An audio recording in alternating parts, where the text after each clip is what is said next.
காந்தி தேசிய ஊரக வேலை உறுதியளிப்பு சட்டம் என்பது இந்த திட்டம் கிராமப்புறத்தினுடைய பொருளாதாரத்தை மேம்படுத்துவதற்காக, குறிப்பாக பெண்கள் தலைநிமிர்ந்து நடக்க வேண்டும் என்று பல கட்டங்களாக ஆலோசித்து முடிவெடுத்து அறிவிக்கப்பட்ட திட்டம் 2005. மகாத்மா காந்தி பெயரிலே இது வர வேண்டும் என்று எல்லோரும் ஆசைப்பட்டு கொண்டு வந்த திட்டம். உலகம் முழுவதும் மகாத்மா காந்தியை மதிக்கிறார்கள். உலகத்தில் இருக்கிற அத்தனை நாடுகளிலும் மகாத்மா காந்திக்கு சிலை வைக்கிறார்கள். மகாத்மா காந்தியை இந்தியாவினுடைய அடையாளமாக பார்க்கின்றார்கள். எந்த நாட்டினுடைய தலைவர்கள் டெல்லிக்கு வந்தாலும் காந்தி அவர்களுடைய நினைவிடத்திலே சென்று மரியாதை செய்கிறார்கள். அப்படிப்பட்ட மகாத்மா காந்தியினுடைய பெயரை அந்த திட்டத்திலிருந்து எடுத்திருப்பது கண்டனத்துக்குரியது.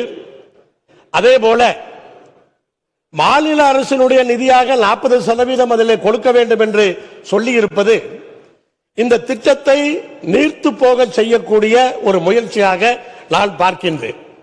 எந்த மாநில அரசும் 40% நிதியை அதற்கு கொடுத்தால் இருக்கிற நிதி நிலைமையிலே அதை செய்துவிட முடியாது. அப்ப அதையும் அவர்கள் செய்திருக்கிறார்கள். பெயரை மாற்றி இருக்கிறார்கள். இந்த 40% மாநிலத்தினுடைய பங்களிப்பை அதிலே போட்டிருக்கிறார்கள். இந்த இரண்டையும் மறைப்பதற்காக 125 நாட்கள் என்று அறிவித்திருக்கிறார்கள். சென்ற ஆண்டிலே 50 நாட்களே கொடுக்கப்படவில்லை. பல ஊர்களிலே 50 நாட்கள் கொடுப்பதற்கே அவர்கள் நிதி தரவில்லை. வேலை செய்ததற்கே நிதி வருவதில்லை. அப்படிப்பட்ட சூழ்நிலையில் 125 நாள் என்று அவர்கள் அறிவித்திருப்பது ஒரு ஏமாற்று வேலையாகவே நான் பார்க்கின்றேன்.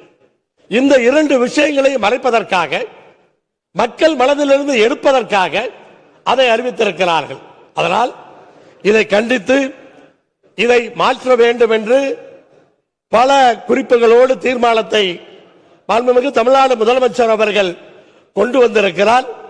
இதை ஒன்றிய அரசு ஏற்றுக்கொண்டு நம்முடைய இந்த தீர்மானத்தை அவர்கள் ஏற்றுக்கொள்ள வேண்டும். அப்படி அந்த வகையிலே மாண்புமிகு முதலமைச்சர் கொண்டு வந்திருக்கிற இந்த அரசியல் தனி தீர்மானத்தை கொங்குநாடு மக்கள் தேசிய கட்சியின் சார்பிலே நான் வரவேற்கிறேன். நன்றி. மாண்புமிகு உறுப்பினர்